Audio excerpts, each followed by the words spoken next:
말씀의 제목은 영원한 것은 없습니다입니다. 영원한 것은 없습니다. 역사에 관심을 갖고 계신 분들이라면 아마 이 단어를 들어보셨을 것입니다. 팍스 로마나, 팍스 로마나. 로마 제국이 전쟁을 통해서 수많은 주변의 나라들을 정복했죠. 그 결과 전쟁이 없는, 이미 주변 나라들을 다 평정을 했기 때문에 1세기 그리고 2세기 기간 동안 큰 전쟁이 그 주변에 일어나지 않았습니다. 그래서 당시 사람들은 그 태평성대 그 시대를 팍스 로마나라고 지칭하게 되었던 것이죠. 그런데 그렇게 기세등등하던, 영원히 멸망하지 않을 것만 같았던 그 로마 제국도 결국 이 게르만 용병 오도아케르에 의해서 결국 멸망을 당하게 되었다고 하는 것입니다. 역사의 흐름 속에서 수많은 제국들이 등장하고 또 소멸했습니다. 그리고 오늘날 세계는 이 미국이라고 하는 정말 초인류 강대국이 팍스 아메리카나라고 하는 이름으로 지배하고 있습니다. 그러나 이 거대한 제국도 언제 어떻게 소멸될지 모릅니다. 왜 그럴까요? 그것은 바로 역사가 주는 중요한 교훈이 있기 때문입니다. 바로 세상에 영원한 것은 아무것도 오늘 본문에는 많은 나라들이 등장합니다. 유다를 비롯해서 그 주변의 주변 열국들인데요. 에돔, 애국, 모압과 암몬, 두로와 시돈, 아라비아와 메데, 이런 나라들입니다. 이 나라들은 훗날 이 바벨론 제국에 의해서 멸망을 당할 나라들이었습니다. 하나님은 유다를 비롯한 주변의 나라들이 그 죄로 인해서 하나님의 진노의 잔을 받아 심판을 당하게 될 것이다 라고 하는 것을 예언하고 계시는 것입니다. 그리고 훗날 그 예언대로 정확하게 이 모든 나라들은 이 바벨론 제국에 의해서 멸망당하고 혹은 식민지로 전락을 해버리고 말게 됩니다. 오늘 새벽에는 이 수많은 나라와 제국들의 진노와 이 멸망의 예언이 담긴 이 본문의 내용을 중심으로 해서 우리 믿음의 성도들이 깨달아야 할 귀한 영적인 교훈을 몇 가지 함께 살펴보고자 합니다. 첫 번째로 우리가 기억해야 할 것은요, 세상에 영원한 것은 아무것도 없다라고 하는 것입니다. 오늘 본문에 등장하는 나라들을 보십시오. 유다와 에돔, 이런 작은 나라들도 있지만요, 당시 이 메대와 애굽처럼 한 시기를 호령하던 대제국들도 있었습니다. 공통적으로 모든 나라들이 영광의 순간들이 나름대로 있었다라고 하는 것입니다. 그러나 이제는 하나님의 진노의 술잔을 받아야만 하는 그러한 암울한 처지에 놓이게 되었다라고 하는 것이죠.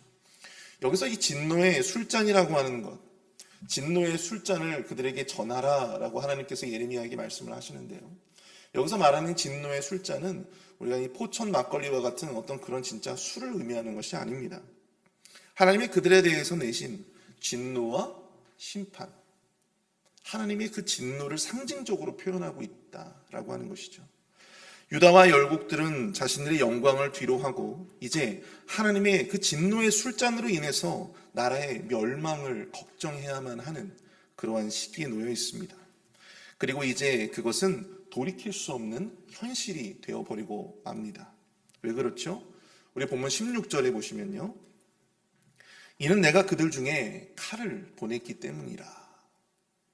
바로 이 말씀처럼 하나님의 칼로 쓰임받았던 이 바벨론 제국이 서서히, 작은 국가에서 시작했던 이 바벨론 제국이 서서히 그 힘이 커져가는 시기에 있었다라고 하는 것이죠. 그 세력을 점점 키워가고 있었다라고 하는 것입니다. 근데 여기서 특이한 점이 있어요. 25절에 등장하는 이 메데라고 하는 나라입니다. 메데. 우리가 보통 메데라고도 하고요, 역사적인 사료들을 보면 메디아라고도 불리기도 했었습니다. 이 나라는 바벨론에 의해서 멸망당하는 나라가 아니고요, 오히려 페르시아 제국과 함께 바벨론을 멸망시키는 나라였다라고 하는 것입니다.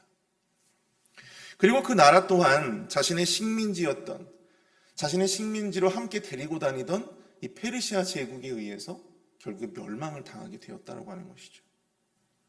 이처럼 하나님은 한 시대 속에서 바벨론이라고 하는 신흥 강대국을 사용하셔서 이 죄로 관영한 유다의 주변의 열국들을 치셨습니다.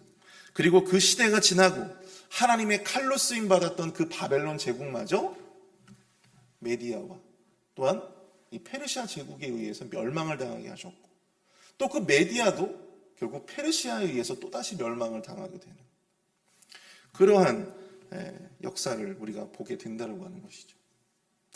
이러한 열국의 흥망성쇠를 보고 있노라면 저와 여러분들 모두 그렇게 느끼실 겁니다. 세상에 참 영원한 것은 없구나.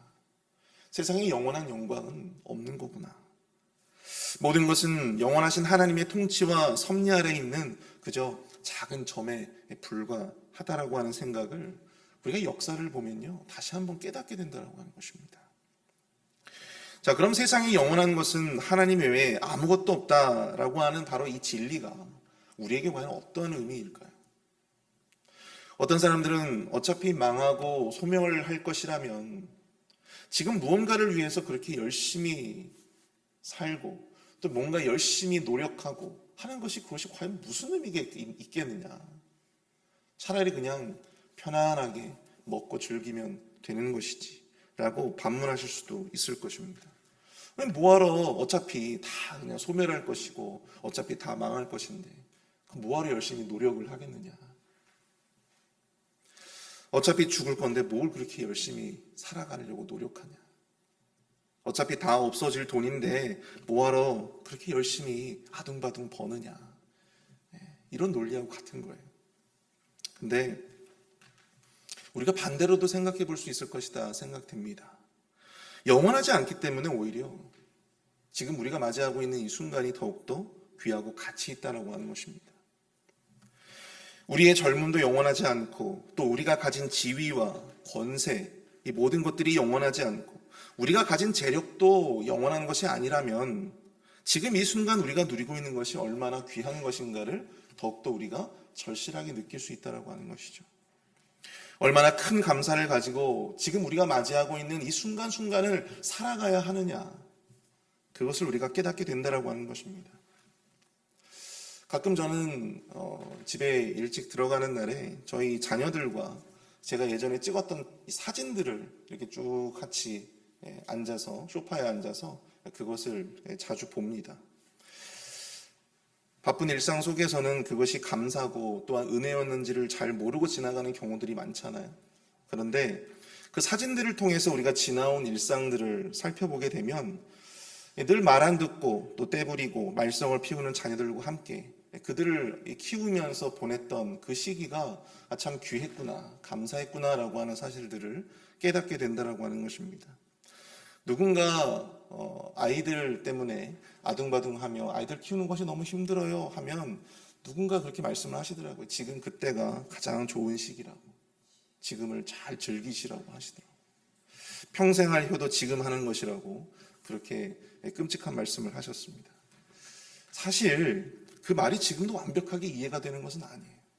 그런데 여러분, 미국에 와서 제가 목사님과 함께 여러 집을 신방을 다니잖아요. 근데 몸이 아파도 혼자서 그것을 다 감당해야 되는 그런 어르신들이 참 많더라고요. 자녀들이 다 있어요. 근데 멀리 사니까 자녀들이 옆에서 부모님들을 돌볼 수가 없는 상황인 겁니다. 어차피 때가 되면 우리가 같이 끼고 있었던 그 자녀들도 언젠가는 다 떠나보내야 되는 그런 시기가 온다라고 하는 것이죠. 그러니까 저에게도 분명히 그런 시기가 오겠죠. 우리 아이들을 그렇게 아둥바둥하면서 키웠던 우리 아이들을 떠나보내야만 하는 그런 시기가 올 것입니다. 그 시기를 생각해 본다면 지금의 순간이 얼마나 참 귀하고 가치 있는 것인가, 그것을 우리가 느끼게 된다라고 하는 것이죠. 언젠가는 우리 자녀들도 저희 곁을 떠나서 결혼을 하고 또 각자의 가정을 만들고 또 1년에 한 번씩 얼굴 보는 것조차도 힘들어지는 그러한 시기가 올지 모릅니다. 그렇다고 해가지고 어차피 다 떠나면 필요 없는 자식들이다 라고 하면서 지금의 그 육아를 지옥과 같이 보내야만 하겠습니까? 그렇지 않은 것이죠. 더욱더 귀하게 가치 있게 그 순간을 즐겨야 하는 것입니다. 우리가 또 한 가지 영원한 것이 없음을 아는 것은 어떤 의미냐?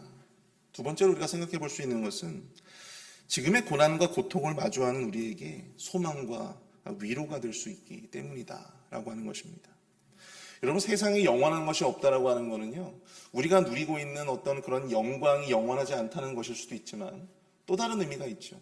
우리가 지금 겪고 있는 그 고난과 그 모든 어려움들, 그것도 결국은 뭐가 있다는 얘기예요?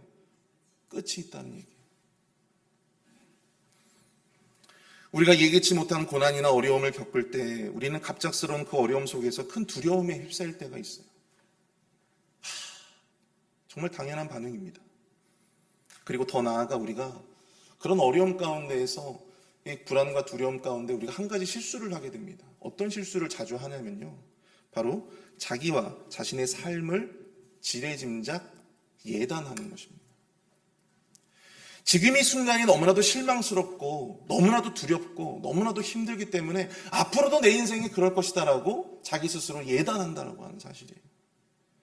이 고난이 계속해서 나의 삶을 힘들게 만들 것이다, 그렇게 생각을 한다라고 하는 것입니다. 그렇게 생각하기 쉬워요. 저도 그렇습니다. 그런데 여러분, 우리 생각에는 지금의 고난이 영원할 것 같고 또 앞으로도 이것 때문에 우리의 삶을 계속해서 옥죄어오고 우리의 발목을 잡을 것 같지만 결국 그 모든 것을 컨트롤하시는 분은 누구세요? 여호와 하나님이십니다. 결국 언젠가는 그 고난도 끝나기 마련이에요. 세상에 영원한 고난, 영원한 아픔, 영원한 이별은 아무것도 없는 것입니다. 유다와 열국들은 비록 그 죄로 인해서 하나님의 심판을 당하게 되었지만 그것이 영원한 심판은 아니었다라고 하는 사실을 여러분들 기억하실 수 있길 축복합니다. 유다도 70년이 지나서 포로로 지냈던 백성들이 다시 고향으로 돌아올 수 있었습니다. 세상에 영원한 영광이 없듯이 세상에 영원한 고난도 없는 것입니다. 우리 성도님들 가운데 삶의 고난과 어려움 속에서 앞으로도 그럴 것이다, 미래에도 그럴 것이다 라면서 자신의 삶을 예단하시는 그런 분들이 있으시다면 오늘 이 주님의 말씀을 통해서 그 생각의 전환을 이루시게 될 수 있기를 축복합니다. 자신의 영원하지 않음을 깨닫는 것은 이처럼 깨달음으로만 끝나는 것이 아니라 우리의 삶의 많은 부분과 또한 변화를 가져오게 될 것입니다. 지금 누리는 영광에 교만하지 않고 그 순간을 당연하게 여기지 않고 감사로 그 순간을 진정으로 누릴 수 있게 되는 것이고요. 또한 현재 당하는 고난 속에서도 이것이 영원하지 않음을 깨닫고 더욱더 소망을 가지고 우리가 앞으로 나아갈 수가 있게 되는 것입니다. 이 은혜와 위로가 이 세상에 영원한 것은 아무것도 없음을 온전히 깨닫는 이 아침에 우리에게 주시는 하나님의 놀라운 은혜와 통찰이 될 수 있기를 축복합니다. 두 번째로 우리가 받아야 할 이 진노의 술잔을 바로 우리 예수 그리스도가 대신 받으셨다라고 하는 것을 우리는 오늘 말씀을 통해서 깨닫게 되는 것입니다. 앞서 제가 진노의 술잔의 의미에 대해서 잠깐 말씀을 드렸습니다. 성경을 보면 여러분들 진노의 잔이라는 비유가 여러 곳에서 등장을 하고 있습니다. 하바국서 2장 16절, 그리고 예레미야가 4장 21절, 이사야 51장 17절, 22절. 이 하나님의 진노를 잔에 비유해서 설명하는 것을 성경 여기저기에서 우리가 살펴볼 수 있다는 것이죠. 뿐만 아니라 마태복음 26장 39절에서 예수님이 겟세마네 동산에서 십자가를 앞두고 기도하셨을 때 그때도 예수님은 이렇게 기도하십니다. 내 아버지여, 만일 할 만하시거든 이 잔을 내게서 지나가게 하옵소서. 그러나 나의 원대로 하지 마시고 아버지의 원대로 하옵소서. 예수님이 겟세마네 동산에서 기도하시는 이 장면에 등장하는 이 잔도 결국 무엇입니까? 죄에 대한 하나님의 진노를 상징하고 있다고 하는 것입니다. 하나님은요, 세상의 모든 죄인들에 대해서 누구도 예외 없이 하나님께서 예레미야를 통해서 그 진노의 술잔을 여러 그 왕국의 방백들에게 보냈듯이 하나님은요, 바로 이 진노의 잔을 모든 이 세상의 죄인들에게 보내십니다. 그리고 그 모든 죄인들은요, 하나도 예외 없이 그 술잔을 받아 들여야만 했다고 하는 사실이에요. 그런데 여기에 우리의 흑기사가 딱 등장을 하십니다. 누구십니까? 예수 그리스도. 하나님의 아들 예수 그리스도가 우리가 받아야 할 그 진노의 술잔을 대신 받아 드신 것입니다. 여러분, 죄는요, 그냥 사라지는 것이 아니에요. 죄는 대가로 사라지게 되는 것입니다. 그래야 그 죄의 형벌을 피할 수가 있는 거예요. 우리를 위해서 그 죄의 대가를 치르시고 그 잔을 대신 받으신 이가 바로 예수 그리스도십니다. 이사야서 53장 4절부터 6절까지 말씀을 보시면 그는 실로 우리의 질고를 지고 우리의 슬픔을 당하였거늘 우리는 생각하기를 그는 징벌을 받아 하나님께 맞으며 고난을 당한다 하였노라. 그가 찔림은 우리의 허물 때문이요 그가 상함은 우리의 죄악 때문이라. 그가 징계를 받음으로 우리는 평화를 누리고 그가 채찍에 맞음으로 우리는 나음을 받았도다. 우리는 다 양 같아서 그릇 행하여 각기 제 길로 갔거늘 여호와께서는 우리 모두의 죄악을 그에게 담당시키셨도다. 사랑하는 성도 여러분, 죄는 누군가가 그 대가를 치러야 끝나는 것입니다. 결코 작은 죄를 할지라도 그것이 그냥 사라지는 법은 없습니다. 우리가 숱한 죄를 짓고도 이 순간에도 우리가 숱한 죄를 짓고도 이렇게 아무렇지 않은 듯이 살아갈 수 있는 이유가 과연 무엇일까요? 그것은 바로 예수 그리스도가 하나님의 그 진노의 술잔을, 그 진노의 대접을 우리를 위해 대신 받아 드셨기 때문입니다. 우리가 그것을 안다면, 우리가 그것을 깨닫는다면 지금 우리가 당하는 잠시 잠깐의 고난, 우리가 지금 당하고 있는 이 잠시 잠깐의 억울함, 그 모든 손해, 그 모든 아픔, 그 모든 실망에 여러분들 일희일비하지 마시고 지금 이 순간 우리가 당하는 그 모든 일에 겸허하고 감사한 마음으로 이 순간을 온전히 살아가시는 저와 여러분 될 수 있기를 축복합니다. 우리가 누리는 이 하루하루의 삶이 그냥 얻어진 것이 아님을 여러분들 깨달으십시오. 우리가 어떠한 감사와 헌신의 삶으로 나아가야 할까? 우리를 위해서 그 진노의 술잔을 대신 받아드신 그 주님을 위해 나는 과연 오늘 어떠한 삶의 발걸음을 옮겨가야 할까? 그것을 고민하시는 오늘 하루 저와 여러분들 될 수 있기를 축복합니다. 오늘 말씀을 생각하시면서 우리 함께 기도하도록 하겠습니다. 함께 기도하실 때 이 유다와 열국들의 흥망성쇠의 역사를 바라보며 이 세상이 영원한 것이 없음을 깨닫습니다. 그 깨달음 속에서 영광을 누리는 자는 감사로 나아가게 하시고 그 귀한 순간 고난 가운데 있는 자들은 그 고난이 결국은 끝날 것이고 지나갈 것임을 깨닫게 하여 주옵소서. 또한 우리가 받아야만 하는 그 진노의 잔을 받아드신 예수 그리스도를 묵상하며 지금 우리가 잠시 잠깐 당하는 그 모든 억울함과 손해와 그 모든 아픔과 실망을 겸허함으로 감사함으로 견디며 감당하는 우리의 삶이 될 수 있도록 인도해달라고 우리가 이 시간 함께 합심해서 마음을 모아 함께 기도하도록 하겠습니다.